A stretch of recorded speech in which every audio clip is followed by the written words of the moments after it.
आपको एक और गाइडलाइन दी जाती है, आपको एक और हिदायत दी जाती है कि जब आप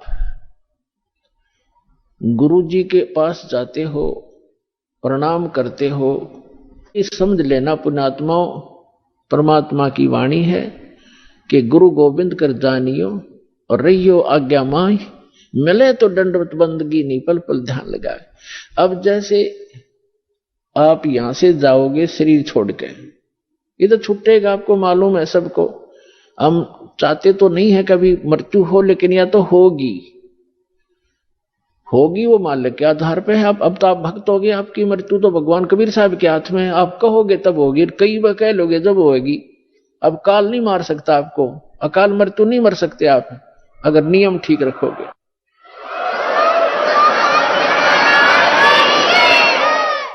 तो ये तो हमने यहां से जाना पड़ेगा। जब आप यहां शरीर छोड़कर जाओगे तो ऊपर जाकर के जहां भी आप देखोगे ये दास के रूप में वो कबीर परमेश्वर आपको खड़े दिखाई देंगे। और जो काल के दूत यहां संत आए हैं उनके रूप में वो काल उनका रूप होगा, लेकिन काल उनके संत के रूप में खड़े दिखेंगे। तो वहां जो जिस गुरु की वो शरण में है, तो वहां जाकर अपने गुरु जी के पास ही जाते हो, तो सीधे के अपने वो खड़े गुरु जी, तो अब उसके शेष सारे उस गुरु के पास, उसके शेष उस दूसरे गुरु के पास।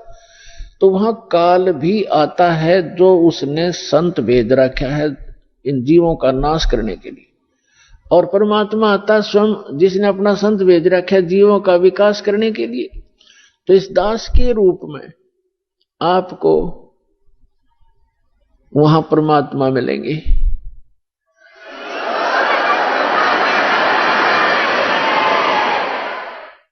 और आपको एक और गाइडलाइन दी जाती है, आपको एक और हिदायत दी जाती है कि जब आप गुरु जी के पास जाते हो, प्रणाम करते हो, तो उसमें एक अभ्यास बनाओ कि सतनाम का सुमरण अवश्य करें। प्रथम नाम मिला है तो प्रथम का अवश्य करें। जैसे प्रणाम करते करते भी आप एक सांस का सेवन आसानी से कर सकते हो। और उससे क्या होगा, जैसे यहां तो आपका अभ्यास बना रहेगा, भक्ति तो करनी है, तो उससे क्या होगा, जैसे आप सतलोक वहां जाओगे, एक चिरकुटी, एक इंटरनेशनल एयरपोर्ट समझ लो चिरकुटी। जब वहां पहुंचोगे तो वहां आपको परमात्मा मिलेंगे इस दास के रूप में, और वहां काल भी धोखा देने के लिए इस दास का रूप बना सकता है। तो उसमें आप जी ने सिमरण करना है सतनाम का, क्योंकि वहां जाएगा तो सतनाम ही होगा आपके पास, सारनाम तो होगा ही होगा, सतनाम भी होगा। तो सतनाम का और सारनाम का जाप करना है। तो सतनाम का जाप करने मात्र से, और प्रथम मंत्र भी अगर प्राप्त है, इसमें प्रथम और लास्ट 2 मंत्र हैं इस 7 मंत्रों में, तो ये दोनों मंत्र भी गजब के मंत्र हैं। इनका भी जाप करने से क्या होगा, यदि सामने काल परमात्मा की बजाय स्वयं आकर के दास का रूप बनाकर खड़ा हो जाएगा, तो इस सिमरन से उसका तुरंत चेहरा बदल जाएगा, उसके ऊपर का आवरण हट जाएगा, उसकी वास्तविकता वो भूंडी शकल दिखाई देगी। फिर आप अपने आप दूर हो जाओगे, फिर इधर उधर देखोगे। अब थोड़ा सा एक प्रश्न सुनाते हैं आपको, क्योंकि सत्संग के अंदर बहुत से हिदायत देनी पड़ती है। तो ये सुमन करने से भी अगर शकल नहीं बदलती है तो आपके ओरिजिनल गुरुजी और ओरिजिनल गॉड हैं। एक समय एक इंद्रमती नाम की एक रानी थी, चंद्र विजय राजा की। एक चंद्र विजय नाम का राजा था, उसकी इंद्रमती नाम की एक रानी थी, और वो बहुत भक्तनी थी भगवान की। फिर पिछले जन्म से, पिछले पुण्य से ही अच्छी आत्माएं राजा बनती हैं, रानी बनती हैं, और इतना सुख होकर के भी जो परमात्मा की तरफ में भगवान की भक्ति में लगे होते हैं वो पुण्यात्मा विशेष होती है। वो माई जो है उसने एक गुरु बना रखा था। उस गुरु जी ने उसको बता रखा था कि श्री राम श्री कृष्ण उसने बता रखा था कि भगवान विष्णु भगवान शिव की भक्ति करनी चाहिए, श्री राम की भक्ति करनी चाहिए, 68 तीर्थों पे जाना चाहिए, 68 तीर्थ करना चाहिए, एकादशी का व्रत रखना चाहिए। और उसने अब जैसे एक नियम है, कहते हैं धन चाहे तो दान कर और मोक्ष चाहे भज राम। तो हमने यहां इस काल के लोक में रहना है तो धन भी चाहिएगा और राम भी प्राप्त करना है, तो हमने दान भी करना है और सच्चा नाम भी जपना है। अब उसके गुरुजी ने बता रखा था कि बेटी पिछले जन्म में तेने बहुत पुण्य कर रखे हैं, घने धर्म कर रखा है, जिस कारण से तू रानी बन गई।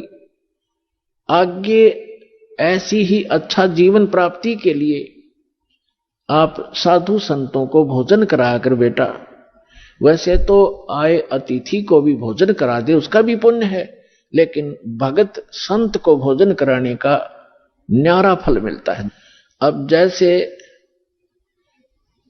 आपके पास पशु हैं, भैंस या गाय, एक भैंस या गाय है जो दूध देती है और अन्य भी पशु हैं जो अभी दूध नहीं दे रहे, वो भी अपने पालने ही पड़ते। अब एक तो उस दूध ना दे रहे पशु को जो चारा दिया जाता है, आहार खिलाया जाता है, वो भी हमारा कर्तव्य बनता है। लेकिन जो दूध वाले को जो चारा चराया जाता है, बिनौले खल आदि हम डालते हैं, तो वो तुरंत लाभ दे देता है। सुबह अच्छा भोजन कराओगे, चारा चराओगे, तो शाम में दूध घड़ा पाओगे उसके। तो इस प्रकार संत और भक्त होते हैं दूध वाले, और अन्य जो अतिथि आते हैं जो भक्त नहीं, भक्त है तो अच्छी बात है ना, तो वो भी एक कर्तव्य जानकर हमने उनको भी अवश्य भोजन कराना चाहिए और आतिथ्य सत्कार से कराना चाहिए। लेकिन साधु संतों का भोजन कराया हुआ अत्यधिक लाभ देता है। अब साधु संत भक्त भले ही वो शास्त्र विरुद्ध साधना कर रहे हैं, लेकिन पूर्व जन्म के वो पुण्यकर्मी प्राणी हैं, वही भटक रहे होते हैं। कोई लाल पीले कपड़े पहनता है, कोई दाढ़ी बढ़ा लेता है, कोई मूंड मुंडा लेता है, कोई तिलक लगाता है, जैसा भी उसको मार्गदर्शक मिल गया, क्योंकि उसको परमात्मा चाहिए, चाहे किसी भी भेख बनाने से मिल जाए, वो परमात्मा की तरफ तड़फ रहा है। ऐसे कोई व्यक्ति को भोजन कराने से विशेष लाभ होता है, क्योंकि अब तो साधना ठीक है नहीं, लेकिन पूर्व जन्म की कमाई उसकी है, और वो भक्त भगवान का विशेष प्यारा होता है। चाहे आज वो किसी की पूजा कर रहा है, लेकिन वो भगवान कबीर साहब का ही बच्चा है। तो इसलिए ये एक नियम है। इस नियम के आधार से उस संत ने अपनी शिष्या इंदुमती से, इंद्रमती से कहा था कि बेटा साधु संतों को भोजन कराने से अगले जन्म में भी तू रानी बन जाएगी। अब इनको ज्ञान इतना ही था कि रानी बन जा, रानी कितने बार बनेगी, फिर गद्दी भी तो बनेगी। वो एक दिन वो समस्या इनका समझ में नहीं आ रही थी, अकिया भी पड़े गले में। ठीक है, जितना उनको ज्ञान था उस रानी को ज्ञान उसने दे रखा था। अब वो अपने गुरु जी के बताए मार्ग पर कति दृढ़ थी। अब क्योंकि वो ऐसी पुण्यात्माएं कबीर साहब के बच्चे हैं, परमात्मा कहते हैं दो जन मेरी शरण है, ताका हूं मैं दास और गेल गेल लाग गया फिरूं, साथ साथ फिरता रहता हूं जब तक धरती आकाश। आपको बहुत बार बताया, क्योंकि ये दातंग मार्ग है पुण्यात्माओं। आपने केवल कथाएं सुनी है, ये राम कृष्ण की, सुदामा और कृष्ण की, बेलनी और राम की, राम रावण की लड़ाई, महाभारत का युद्ध, ये भी एक इतिहास है, लेकिन ये अध्यात्म मार्ग नहीं था। अब ये है संपूर्ण अध्यात्म मार्ग ज्ञान, इसको बहुत प्रकार से समझाना पड़ता है। तो उसने सोचा, अब रानी ने जो भी गुरुजी ने बताया था उस पर दृढ़ होगी, और उसने ये सोचा कि भी साधु संतों को भोजन कराना अनिवार्य है। उसने एक अपना नियम बना लिया कि मुझे भूल ना पड़े, मैं प्रतिदिन संतों को, जितने भी आसपास संत हैं, 2, 4, 10, कम से कम एक को तो भोजन करा कर ही मैं प्रतिदिन आहार किया करूंगी। तो उसने अपने नौकरों से बोल दिया कि आसपास जो भी जंगल में कोई साधु संत हो उनको प्रार्थना करके आओ कि डेली यहां भोजन करके जावें, और जो यहां नहीं आ सकते उनको वहां पहुंचा कर आओ। अपने हाथों रोटी बनाती रानी होकर, चाहे 10 संत आते, चाहे 5 आते, चाहे 20 आते। तो यह सिलसिला शुरू था। एक बार क्या हुआ कि कुंभ के मेले का कोई ऐसा संस्कार हो गया। कुंभ के मेले पर हरिद्वार में चले गए सभी साधु संत उस तीर्थ पर भी लेने के लिए, और पैदल आना जाना होता था तो 10-15 दिन का प्रोग्राम उनका बनता ही बनता था। कोई भी संत उस क्षेत्र में रहा नहीं।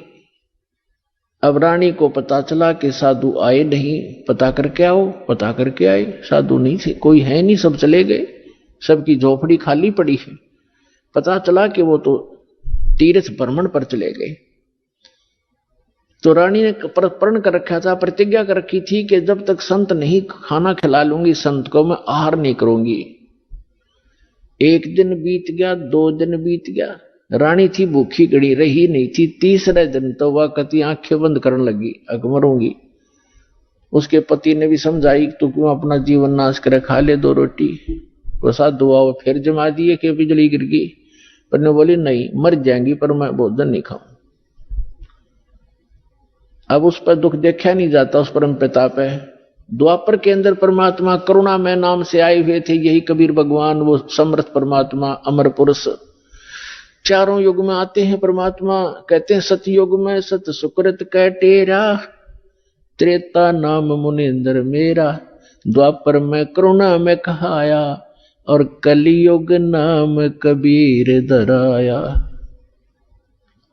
चारों युग में आया हूं मैं, परमात्मा कहा करते। तो द्वापर में वो करुणा में नाम से आए हुए थे। अब उसने देखा या मरेगी बोली भगतनी, एक साधु रूप बना के परमात्मा वहां दूर सी आते दिखाई दिए, राजा के महल की तरफ ही। रानी ने कहा अपनी नौकरानी से कि बांदी है दासी, यदि तू अपनी रानी का जीवन चाहती है तो देख ले कोई साधु संत तुझे दिखाई दे जा, नहीं तो आज शाम तक तेरी रानी प्राण छोड़ देगी। अब वो दासी दुखी होकर के ऊपर चढ़ गई महल की अटारी पर, और वो कहां देखा बेचारी। उसने क्या देखा कि सामने एक संत रूप में, सफेद कपड़े, दाढ़ी बड़ी हुई, सिर पे छोटे छोटे बाल हैं, आ रहा है एक सिंपल साधु, गले में माला टांग रखी। दाता ने थोड़ा ईसा दिखाया कि जानो महात्मा सा भी जच्चा है ना, तो हम महात्मा उनको मानते हैं जिनकी दाढ़ी बढ़ रही हो, लंबे लंबे बाल हो, तिलक ला रखा हो, 5-4 माला डाल रखी हो, बिंदी बैंदी टिक्की ला रखी हो। तो परमात्मा ने इसीलिए वो थोड़ा सा वेशभूषा बना रखी थी। रानी वो नौकरानी स्पीड तक नीचे आई और रानी से कहा कि एक महात्मा सा नजर आवा है, कपड़े तो लाल हैं नहीं पर सकल साधु जैसी लगती है, कहो तो लाऊं बुला के। अकेला बहन ले आ जैसा भी हो। अब वो नीचे गए, इतने परमात्मा भी महल के निकट से आ गए। नौकरानी ने प्रणाम किया और कहा महाराज आपको हमारी रानी याद कर रही है। परमात्मा ने पूछा आप कौन हो? कि मैं नौकरानी हूं। तो परमात्मा ने कहा बेटा रानी को यदि गरज है संत की तो यहीं आजा गली में, हम किसी के घर नहीं जाया करते, और हम घर जाओ और उसका पति कह दे तू आया किस लिए यहां, उसने गरज है तो यहां आ जाएगी। उसने जाके बता दिया कि साधु ऐसे ऐसे कह रहा, तो उसका और पक्की जचगी कि 1 नंबर का महात्मा है। नहीं तो नो कोई कह देगा अपने रानी बुलावा, ये तो नो बाछड़ू की तरह भाग गया आकर बच्चे की तरह, पैसे के लालच में अच्छा हलवा मिल जाएगा, और वो उड़े डट गए अगर रानी को गरज है तो यहां आ जाएगी बेबे। तो रानी ने कहा मेरा पकड़ हाथ मुझे सहारा दे, नौकरानी ले चल मुझे ऐसे महापुरुष के दर्शन करा दे, मर जाऊंगी तो भी अच्छा ऐसे संत के दर्शन करके। ऐसा दृढ़ आदमी आज पहली बार सुन रहा हूं तो रानी को यह कहने वाला कि यहां आ जाएगी जब गरज पड़े तो, क्योंकि पिछले संस्कार से ऐसे भाव उत्पन्न हुआ करते हैं साधु भक्तों में। तो रानी ने जाकर देखा वो मालिक का चेहरा, विश्व में सबसे न्यारे सुंदर थे कबीर भगवान, जितनी बार भी आए हैं, और चरणों में मत्था टेका और कहा महाराज आप भोजन कीजिए, आहार कीजिए। परमात्मा बोले चल बेटा आहार कर लेते हैं। बैठ के जाकर एक आसन लगा दिया। रानी ने दुखी सुखी होकर नौकरानी के सहयोग से स्वयं भोजन बनाया और कहा महाराज जी भोजन पाओ। तो परमात्मा ने कहा बेटा आप इतना कोई रोग है आपको क्या, इतनी अक्षीण कैसे होगी? तो उसने सारी कहानी बताई कि मैं प्रतिदिन एक साधु को भोजन करा के भोजन करती थी, संत रहे नहीं क्योंकि वो उस पे कुंभ के मेले में स्नान के लिए चले गए। आज तीसरा दिन आ गया महाराज जी, आप नहाते ताज में मर जाती। जब भोजन बना के परमात्मा के पास रखा तो कहा परमात्मा ने कि बेटी मेरा शरीर भोजन करने का नहीं है, मैं तो खाऊं या ना खाऊं मैं सदा एक रस रहता हूं। तो रानी बोली जी ठीक है, भोजन नहीं खाओगे तो मैं भी नहीं खाऊंगी, मरना मंजूर है मुझे, मरना ही मुझे उचित है, मैं अपना जो है ना प्रतिज्ञा नहीं भंग कर सकती। तो परमात्मा ने कहा कि ला बेटा, कहते समर्थ इसी को कहते हैं जो चाहे सो कर दे। मालिक ने भोजन करा, फिर उससे पूछा बेटा ये जो आपको ये हठ किसने बताया? रानी ने कहा कि मैंने अब गुरुजी बना रखे हैं, हमारे गुरु बहुत अच्छे हैं। परमात्मा ने पूछा क्या साधना करते हो? कि श्री विष्णु जी की, श्री शंकर भगवान की, शेरा वाली माता की, जो भी वो करती थी, एकादशी का व्रत करती हूँ, तीर्थों पर भी जाती हूँ, ऐसे करती हूँ। फिर परमात्मा ने अपना ज्ञान समझाना शुरू किया, लेकिन वो रानी जो थी वो ज्यादा भावुक होते हैं श्रद्धालु। जैसे ये दास प्रारंभ में इन अन्य पंथों वालों को कहा करता था, जो भी आ जाता था संपर्क में सत्संग सुनने, कि भाई आपका नाम गलत, आपका गुरु पूरा नहीं है, आपकी साधना गलत है। ये राधा स्वामी, धन सतगुरु, जय गुरुदेव वाले और ये तो सारे निरंकारी वाले ये आते थे जो सुनकर सत्संग है। जब ये दास उनको ये सच्चाई बताता तो बेदक जाते, उठ कर चले जाते कि ना आप तो निंदा करते हो, किसी संत की निंदा नहीं करनी चाहिए, पाप लगता है। अरे भले आदमियों, निंदा क्या की मैंने? तेरे गुरु को चोर बताया ना, डाकू ठग बताया नहीं, उसके ज्ञान की त्रुटि बताई है, ज्ञान में कमी है आपके गुरु जी में। संत तो अच्छे ही होते लेकिन ना समझ में आई। ये श्रद्धालु होते हैं कि ना गुरु जी के बारे में कुछ नहीं सुन सकता, और अब आने लग रहे रोते हुए लुट पिट के, रोआ बरीत रहे, नाश हो गया। 30 साल हो गए राधा स्वामी में जीवन खो दिया, सब कुछ लुट पिट गया, इकलौता पुत्र था वो भी मर गया। बता अब टिंडे ले लो राधा स्वामी में, धन सतगुरु में। साची के 6 माह में गुस्सा होते थे। और यहाँ का इतिहास देख लो, सन 1994 से जो जुड़े हैं आज उनके ठाठ देख लो, और उनके घर में कोई दुर्घटना हुई तो आप पूछ कर देख लो, लाखों की संख्या में भक्त है। तो भगवान की शरण न्यारी होती है।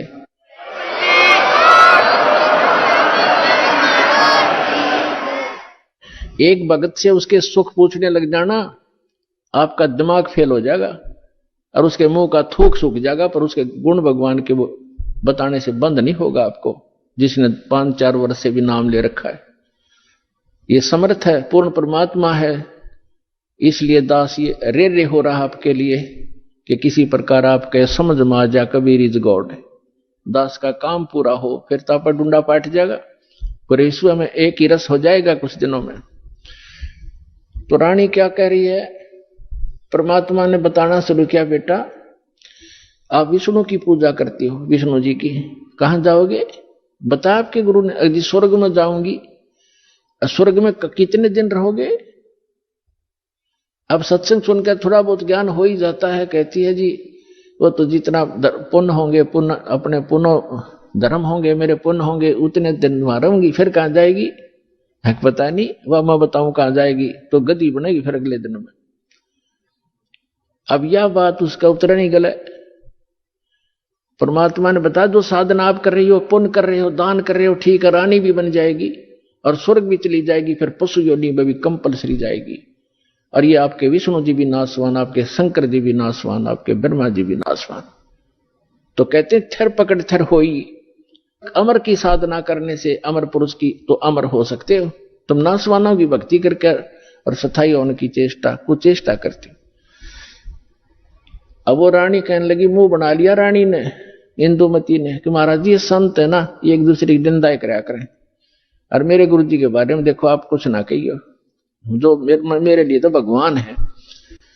परमात्मा बोले, बेटा अगर गधे ने कोई गाय को है और गधी को कोई ये बताओ ये गधी है गाय नहीं है बेटी, और वो नौका तो मेरी गाय को गधी क्यों बताता है, तो दुख नहीं मान्या करते। उसकी जांच करे सचमुच क्यों कहा इसने ऐसी ऐसी कड़वी बात, लेकिन वो नहीं मानी। अपने आत्माओं अपने बच्चों तक पहुंचने के लिए परमात्मा ने कितना प्रयत्न करना पड़ता है, इन काल के दूतों ने ऐसा उलझा दिया। अब परमात्मा ने बहुत कोशिश की कि बेटा मैं तेरे हित की बात कह रहा हूं, मैं तेरे गुरु जी को चोर नहीं कहता, गुंडा डाकू नहीं कहता, उनको ज्ञान नहीं है, वो विष्णु जी को समर्थ शक्ति बताते हैं, विष्णु जी खुद नाशवान है, तो आपकी रक्षा कैसे करेगा वो? शिव जी को आप भगवान मानते हो। परमात्मा ने बताया कि जिस समय भस्मागिरी नाम का एक संत भगवान तेरे शंकर जी के सामने ऊपर ने पैर नीचे ने सिर करके 12 वर्ष तपस्या की। आपने पढ़ा होगा पुराण में, कहां जी पढ़ रखा है, सुना है, पढ़ा भी है। और जब भस्म कंडा शिव से मांग लिया और भगवान शिव को मारने की चेष्टा करने लगा वो भस्मासुर, तो भगवान शिव जी ने क्या किया, भाग्य थे ना वो, तो वो अविनाशी है, जिनको तो अविनाशी मान रही उनसे तू रक्षा की बात देखे, सुरक्षा वो आप सुरक्षित नहीं। अब बात सारी साची, पर गुरु जी के बारे में सुनना कति पसंद नहीं, वो पिछला रंग चढ़ रहा है कसूता। तब परमात्मा ने कहा बेटा मान से मत मान, देखो मैं वैसे अपने आप को भगवान कहें तो कोई ना कतिये ना मानने जनता।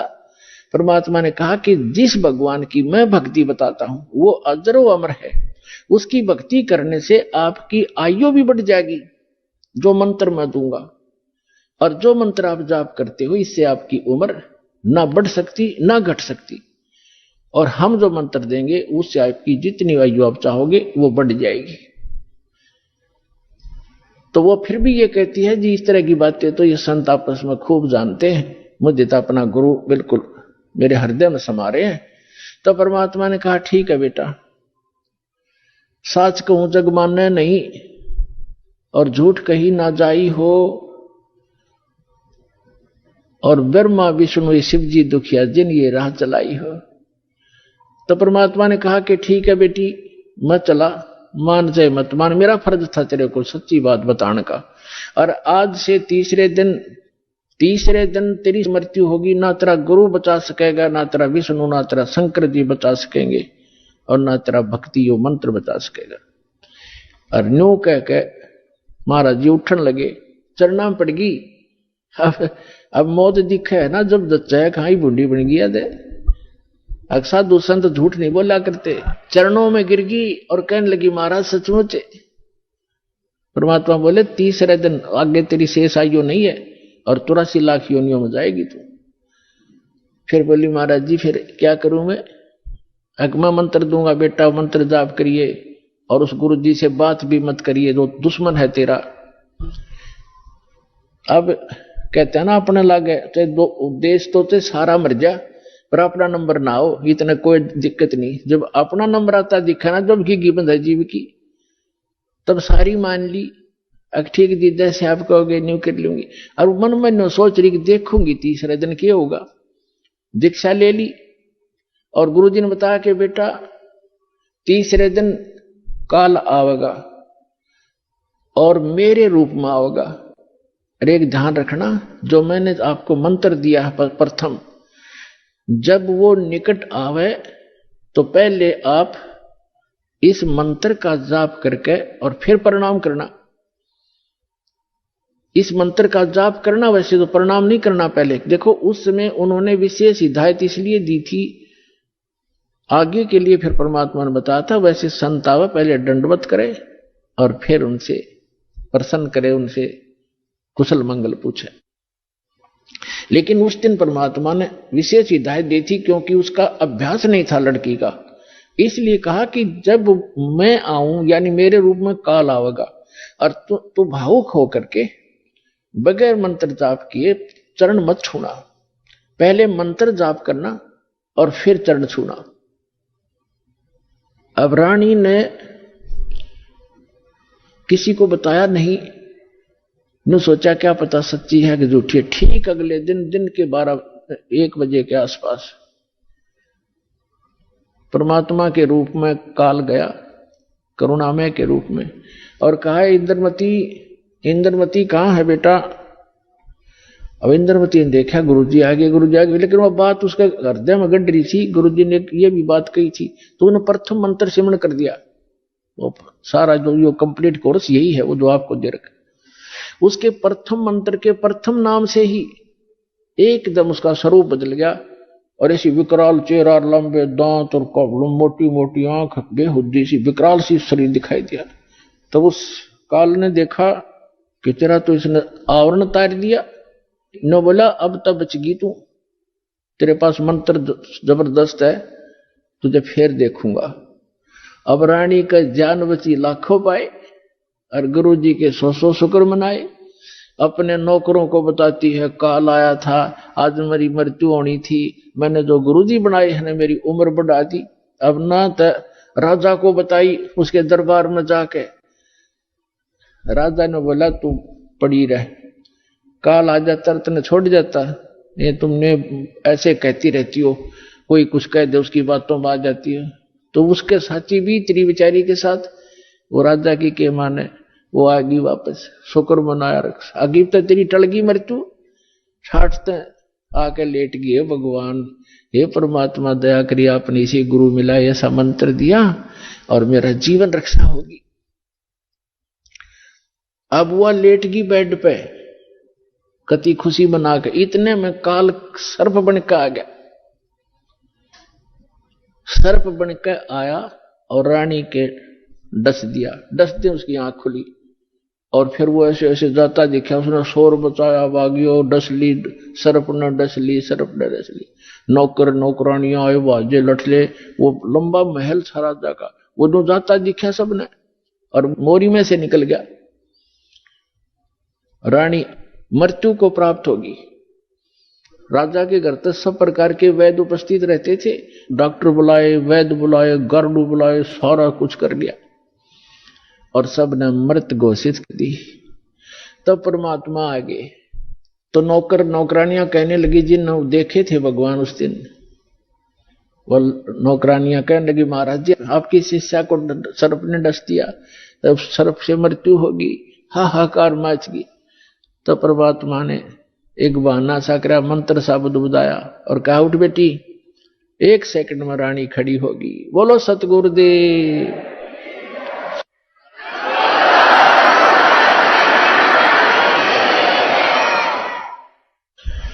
धन धन सतगुरु सत कबीर, भगत की पीड़ मिटाने वाले। धन धन सत कबीर, भगत की पीड़ मिटाने वाले, भक्त की पीड़ मिटाने वाले, भक्त की वाले। धन धन सतगुरु सत कबीर, भक्त की रहे नल नील यतन कर हार, तब सतगुरु से करी पुकार। रहे नल नील यतन कर हार, तब सतगुरु से करी पुकार। जा सतरे खालखी अपार, सिंधु पे सिलात रहने वाले। जा सतरे खालखी अपार, सिंधु पे सिलात रहने वाले। धन धन सतगुरु सत कबीर, भक्त की पीड़ मिटाने वाले भक्त की, पीड़ मिटाने वाले भक्त की, धन धन सतगुरु सत कबीर भक्त की। डसी सर्प ने जब जा पुकारी, इंद्रमती अकुलाए। डसी सर्प ने जब जा पुकारी, इंद्रमती अकुलाए। आपने तुरंत करी सहाय बेरूली, मंत्र सुनाने वाले। आपने तुरंत करी सहाय बेरूली, मंत्र सुनाने वाले। धन धन सतगुरु सत कबीर। भक्त की पीड़ मिटाने वाले, भक्त की पीर मिटाने वाले। धन धन सतगुरु सत कबीर भक्त की। दामोदर सेठ के होठ अकाज, अर्ज करी डूबता देख जहाज। दामोदर सेठ के होठ अकाज, अर्ज करी डूबता देख जहाज। लाज मेरी रखियो गरीब नवाज, समुद्र से पार लंघाने वाले। लाज मेरी रखियो गरीब नवाज, समुद्र से पार लंघाने वाले। धन धन सतगुरु सत कबीर भक्त की। भक्त की पीड़ मिटाने वाले, भक्त की पीर मिटाने वाले। धन धन सतगुरु सत कबीर। कह कर जोर दीन धर्मदास, दरस दे पूर्ण करियो आस। कह कर जोड़ दीन धर्मदास, दरस दे पूर्ण करियो आस। मेटियो जन्म मरण की तरास, वो सत्य पद प्राप्त कराने वाले। मेटियो जन्म मरण की तरास, वो सत्य पद प्राप्त कराने वाले। धन धन सतगुरु सत कबीर भक्त की पीड़ मिटाने वाले। भक्त की पीड़ मिटाने वाले, भक्त की पीड़ मिटाने वाले। धन धन सतगुरु सत कबीर भक्त की। भक्त की पीड़ मिटाने वाले, भक्त की पीड़ मिटाने वाले। धन धन सतगुरु कबीर भक्त की। कह कर जोड़ दीन धर्मदास, दरस दे पूर्ण करियो आस। कह कर जोड़ दीन धर्मदास, दरस दे पूर्ण करियो आस। मेटियो हो जन्म मरण की तरास, सत्य पद प्राप्त कराने वाले। धन धन सतगुरु सत कबीर भक्त की पीड़ मिटाने वाले। डसी सर्प ने जब जा, डसी सर्प ने जब जाए पुकारी, इंद्रमती अकुलाए। आपने तुरंत करी सहाय बिरहुली, मंत्र सुनाने वाले। परमात्मा ने लीला की। रानी ने पूछा महाराज ये कौन सा मंत्र था? परमात्मा ने कहा बेटा बिरहुली मंत्र है। बिरहुली मंत्र क्या कि राम नाम जप बिरहुली, गुरु की शरण में रह बिरहुली। वो तो एक बहाना बनाया था कि इस बालक को बढ़ा दूं, लेकिन वो तो समझ सकती है मंत्र की क्या आवश्यकता उसको। अब रानी की खुशी का ठिकाना नहीं रहा और राजा का भी दचगी, गारडू भी फेल, वैद्य भी फेल। इतना जरूर मान लिया संत ठीक है, लेकिन राजा की बुद्धि सातवें आसमान पर होती है। उन कर्मी प्राणी होते हुए भी वो दुर्भागी होता है जो भक्ति नहीं करता। और रानी होते हुए या राजा होते हुए जो भक्ति करते हैं, सत साधना करते हैं, चाहे कैसे भी कर रहा है, परमात्मा कहते हैं चाहे कोई भक्ति करे कपट की और उसको भी अपनाऊं और श्याम दाम दंड भेद से ती प्रसिद्ध मार्ग लाऊं। अब देखो परमात्मा काल को आने भी नहीं देता, इसलिए आने दिया रानी का जच्चा ना हो या बात। संत जो साची कह गया, परमात्मा ये समझ रहे थे कि या फिर छोड़ दे हो गुरु, दूसरा गुरु आते ही उसके भी चरण छुआ और उसकी भी आरती तारा हो। और पुण्यात्मा गुरु को तजे भजे जो आना, अर्ता पशुआ को फोकट ज्ञाना। परम संत ने छोड़कर फिर वो नकलियां फिर भी आस्था जिसकी है तो वो फोकट ज्ञान है, उसके पास भक्ति है, वो श्रद्धा नहीं बनी उसकी। जैसे पति भरता पति से राती आन पुरुष नहीं भावे और बस है पीहर में सुरत प्रीतम में, ऐसे ध्यान लगा। यानी गुरु, नकली गुरु को त्यागने के बाद जब आपके समझ, क्योंकि पहले तो आपके पास कोई पैमाना ही नहीं था मापन का, जांच करने का कोई ऐसा वस्तु नहीं थी, विकल्प नहीं था। अब दास आपको पहले संत को जांचने के पैमाने देता है कि इसे नाप के देख लियो जिसके पास ये ज्ञान है।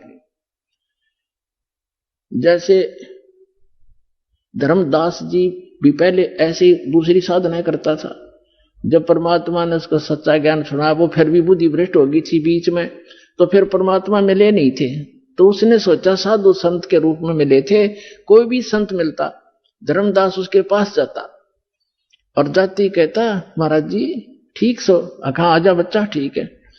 तो उसने पूछा जी वो क्या प्रश्न करता था कि ब्रह्मा विष्णु महेश के माता पिता कौन है? तो वो कहता था अरे ये तो अजरो अमर है, सर्वेश्वर है, ये कहां से बात उठा लिया? तो तभी उठकर चल पड़ता था कि ना ये संत नहीं है।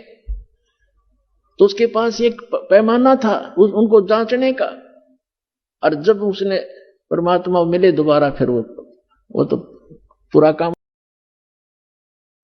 भाई जो गुरु वचन पे डट गे रकट गे फंद 84 के, कट गे फंद 84 के, रकट गे फंद 84 के। भाई जो गुरु वचन पे डट गे रकट गे फंद 84 के। वस्तु मिली ठोर की ठोर, मिट गई मन पापी की दौड़। और अधिक जानकारी वसंत रामपाल जी महाराज जी से निःशुल्क नाम दीक्षा प्राप्त करने के लिए संपर्क करें। हमारे संपर्क सूत्र हैं 8222880541, 8222880542। आप नीचे स्क्रीन पर दिए गए हमारे अन्य नंबरों पर भी संपर्क कर सकते हैं। विजिट करें हमारी वेबसाइट पर। हमारी वेबसाइट है www.jagatgururampalji.org।